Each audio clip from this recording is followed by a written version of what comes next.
సుమన్ టీవీలో మీ business promotions కోసం ఈ కింది నెంబర్ను సంప్రదించగలరు.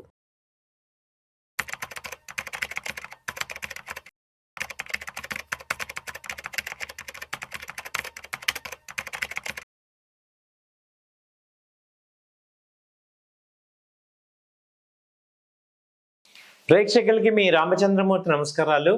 ఇవాళ ఈ వీడియోలో మనం గోల్డ్ ధరలు ఎలా ఉన్నాయి, బంగారం ధరలు లక్షకి చేరువలో ఉన్నాయా, లక్ష ఎప్పుడు అవుతుంది అనేది చాలామంది అడుగుతున్నారు. అసలు గోల్డ్ ఈ లాస్ట్ 10 days నుంచి ఏం జరిగిందో చూద్దాం. So first time March 18th 90,000 దాటింది, టచ్ చేసింది, 90 మార్క్ టచ్ చేసి అక్కడి నుంచి ఇప్పుడు 89,000 దగ్గర క్లోజ్ అయింది. సో లాస్ట్ 10 days చూసుకుంటే March 17th 89,560 దగ్గర ఉంది. అలాగే March 18th 90,000 టచ్ అయింది. అలాగే March 20th కూడా 90,660 దాకా వెళ్ళింది. తర్వాత March 21 19,220 దగ్గర ఆగింది. March 22 వచ్చి 89,780 దగ్గర ఆగింది. అలాగే March 26 89,040 దగ్గర ట్రేడ్ అవుతుంది. సో ఇప్పుడు ఎందుకు ఈ గోల్డ్ ఇంత ఫాస్ట్గా గ్రో అయింది అని చూసుకుంటే లాస్ట్ 3 monthsలో విపరీతమైన గ్రోత్ వచ్చింది. 3 months బ్యాక్ మనకు తెలుసు ఇది 70,000 72,000 దగ్గర ఉన్నది, హఠాత్తుగా వచ్చేసింది. దీనికి ఇంటర్నేషనల్గా కూడా మేజర్ రీజన్స్ ఉన్నాయి. ఇంటర్నేషనల్గా అదివరకు 2,400 2,500 ఉండేది, ఇప్పుడు $3,000 దగ్గరికి వెళ్ళిపోయింది. ఎందుకంటే విపరీతమైన యుఎస్లో ఇన్ఫ్లేషన్, అలాగే అవుట్ సైడ్ వార్స్ జరగటం, అలాగే మార్కెట్స్ ఫాలో అవటం, స్టాక్ మార్కెట్స్. దీంతో ఆల్టర్నేటివ్ ఎసెట్స్ కింద గోల్డ్ని ఎక్కువ మంది బయింగ్ చేయడం జరిగింది. దానివల్ల అంటే బ్యాంక్స్ కూడా గవర్నమెంట్సే గోల్డ్ కొంటున్నారు. సో దీనివల్ల ఫిజికల్ గోల్డ్ ఎక్కువ కొనటం, సో దానివల్ల గోల్డ్ పెరిగింది. సో 1,00,000 మార్కు రావచ్చు అంటే ఇయర్ ఎండ్లోకి వచ్చేయచ్చు అనేది అనిపిస్తుంది. నెక్స్ట్ ఫైనాన్షియల్ ఇయర్, నెక్స్ట్ 3-4 monthsలో ఇంటర్నేషనల్గా వరల్డ్ మొత్తం ఇలాగ అన్సర్టనిటీ కనుక ఉంటే 1,00,000 కూడా టచ్ అయ్యే ఛాన్సెస్ ఉన్నాయి. సో గోల్డ్ అయితే బై అండ్ డిప్స్ లాగా చేసుకోవచ్చు. ఇప్పుడు ప్రజెంట్ 89,000 ఉంది. సో 89,200 దగ్గర ట్రేడ్ అవుతుంది 24 క్యారెట్.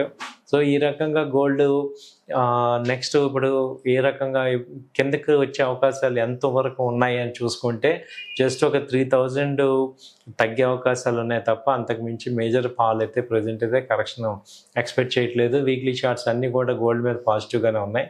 సో ఈ గోల్డ్ని మనం ఇప్పుడు ఇన్వెస్ట్మెంట్ పాయింట్లు ఇప్పుడు కన్సిడర్ చేయొచ్చా, ఈ రేట్లో కూడా కొనొచ్చా మనం అని అనుకుంటే ఏంటంటే కొంత అమౌంట్ ఇప్పుడు ఈక్విటీ మార్కెట్స్ రేజింగ్లోకి వచ్చాయి కాబట్టి ఈ కొంత అమౌంట్ గోల్డ్ కూడా ఇన్వెస్ట్ చేసుకుంటే బెటరు. కొంత % ఫ్రీ అమౌంట్ గోల్డ్లో చేసుకోవచ్చు. సో ఇది ఎట్టి కూడా 1 lakh టచ్ అయ్యే అవకాశాలు కనపడుతూనే ఉన్నాయి. ఈవెన్ దో కొంత తగ్గినా కానీ మళ్ళీ పుల్ బ్యాక్ పుంజుకుంటుంది. ఎందుకంటే inflation effect, world wide inflation బాగుంది కాబట్టి దానికి తగ్గట్టుగా గోల్డ్ అనేది పెరుగుతుంది, ప్రెషియస్ మెటల్ ఇది పెరుగుతుంది. అలాగే ఇప్పుడు సిల్వర్ని చూసుకుంటే సిల్వర్ కూడా గోల్డ్ కన్నా ఎక్కువగా పెరుగుతుంది. ఇప్పుడు ఆల్రెడీ 1 lakh టచ్ అయిపోయింది 1 kg. ఇప్పుడు ఆ సిల్వర్ 1 lakhకి ఏ రకంగా మనం నెక్స్ట్ ఏ రకంగా ఉంటుంది బెనిఫిట్, ఏ రకంగా ఇది ముందుకు వెళ్తుందని చూసుకుంటే సిల్వర్ని ఒకసారి ఆలోచిస్తే ఎలా ఉందంటే ఈ సిల్వర్ మీద 1,50,000 దాకా కూడా వెళ్ళే అవకాశాలు ఉన్నాయా అనేది నెక్స్ట్ టార్గెట్ అవుతుంది. ఎందుకంటే సిల్వర్ని మేజర్గా ఇండస్ట్రియల్ యూసేజ్ కూడా ఎక్కువ ఉంది. సో కాబట్టి సిల్వర్ని కూడా మనం ఇన్వెస్ట్మెంట్ కేటగిరీలో ఇప్పుడు చేర్చుకోవాల్సిన అవసరం కనపడుతుంది. ఎందుకంటే మంచి గ్రోత్ కనపడుతుంది సిల్వర్లో కూడా. సో ఈ సిల్వర్ని ట్రేడింగ్ ఈ ఎంసెక్స్లో కూడా చేసుకోవచ్చు. Multi commodity exchange MCX equity market లాగా సిల్వర్ని గోల్డ్ని కూడా ట్రేడ్ చేసుకోవచ్చు. సో మంచి ర్యాలీ అయితే కనపడుతుంది సిల్వర్లో కూడా. అయితే ఇది మొన్నటిదాకా 88,000 ఉన్నది, ఇప్పుడు దాదాపు 10,000 రూపీస్ పెరిగింది. సో ఇప్పుడు 1,02,000 నుంచి ఇప్పుడు మళ్ళీ ఫాల్ అయ్యి 97,000 దాకా వచ్చి ఇప్పుడు 99,500 ఆ రేంజ్లో ట్రేడ్ అవుతుంది.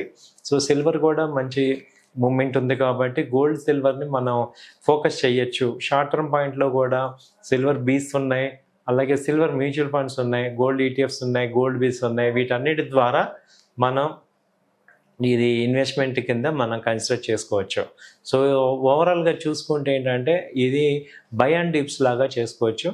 డిఫరెంట్ రేట్స్లో కనుక మనం బయింగ్ చేసుకుంటే మంచి ప్రాఫిట్స్ అనేది కనపడుతున్నాయి. సో ఇదండి గోల్డ్ అండ్ సిల్వర్ మీద. Thank you.